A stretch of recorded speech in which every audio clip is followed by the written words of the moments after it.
रिया और बंटी की love story का पता चला दादा भाई को, और अब पति ब्रह्मचारी में एक और रिश्ता टूटने वाला है। कहानी यहां से शुरू होती है जब रिया आखिरकार बंटी को प्रपोज कर ही देती है, और फिर बेचारा बंटी भी रिया के प्यार में पूरी तरह पागल हो जाता है। इसके बाद वह दादा भाई के काम को वक्त देना कम कर देता है और अपना पूरा समय सिर्फ रिया को देने लगता है।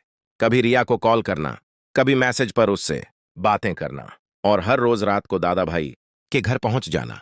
यह सब देखकर घर में मौजूद सभी लोगों को बंटी पर शक होने लगता है।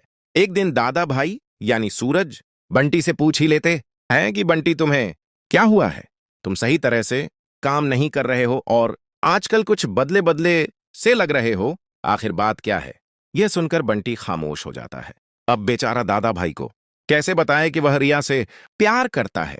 इसलिए बंटी बात को टालते हुए कहता है कि दादा भाई, पिछले कुछ दिनों से मेरी तबीयत ठीक नहीं है और इसी वजह से थोड़ा परेशान हूं।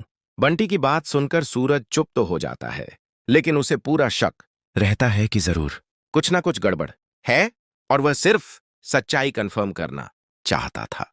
फिर एक रात जब दादा भाई अपने कमरे की तरफ जा रहे होते हैं, तभी वह रिया और बंटी को फोन पर बात करते हुए सुन लेते हैं और छिपकर उनकी पूरी बातचीत सुन लेते हैं। इसके बाद सुबह सूरज बंटी को बुलाकर सीधा पूछता है कि तुम्हारे और रिया के बीच क्या चल रहा है?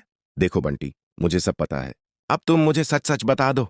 तब बंटी आखिरकार अपनी और रिया की पूरी लव स्टोरी दादा भाई को बता देता है। यह सुनकर सूरज कहता है कि मैं अपने दोस्त को अपना जीजा नहीं बना सकता, क्योंकि एक बार मैंने आरव को काव्या से अलग कर दिया था और अब मैं दोबारा अपनी बहन का सुहाग नहीं उजाड़ सकता।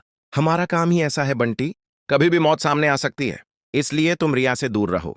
यह बात दादा भाई नहीं, तुम्हारा दोस्त तुमसे कह रहा है। सूरज की बात सुनकर बेचारे बंटी का दिल पूरी तरह टूट जाता है, लेकिन वह फिर भी कहता है कि मेरे प्यार से ज्यादा मेरे लिए मेरा दोस्त इंपॉर्टेंट है, और अगर मेरी वजह से तुम्हें परेशानी हो रही है तो मैं रिया से दूर रहूंगा। यह सुनकर सूरज बंटी को गले लगा लेता है और कहता है कि एक तू ही है जो मुझे समझता है और मेरी हर बात में मेरा साथ देता है। लेकिन दोस्तों, अंदर ही अंदर बंटी पूरी तरह टूट चुका होता है, क्योंकि वह रिया से सच्चा प्यार करता था। दोस्तों, यह थी हमारी प्रेडिक्शन स्टोरी। अब आपको क्या लगता है आगे कहानी में क्या होगा? और जिसका भी कोई सच्चा दोस्त है उसे कमेंट में जरूर मेंशन कीजिए।